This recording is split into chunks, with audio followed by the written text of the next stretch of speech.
In this video, I'll be showing you how to lock photos on any Android phone and tablet. It's an easy tutorial, so if you find this video helpful, be sure to drop a like and subscribe. But anyways, getting into it, it's very simple to go ahead and do this, and you can do it on any phone that you have. So let's say you want to lock some photos or videos just because you don't want anyone else to see them, and you want them in your own dedicated area where they're not going to be visible to anyone else. So what you want to do is go over to your gallery, and we can just go over to a recent. Find whatever photo or video that you would want to do this with. So for this example, I'll just be using something like this.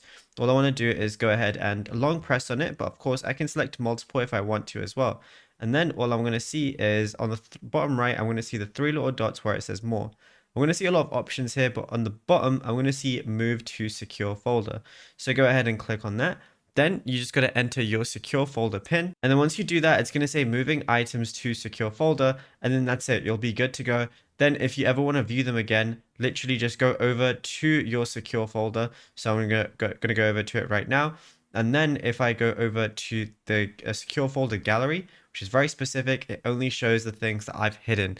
And yeah, it's as simple as that. Now, if you found this video helpful, be sure to drop a like and subscribe, and check out all our other tutorials that we've been posting on the channel as well.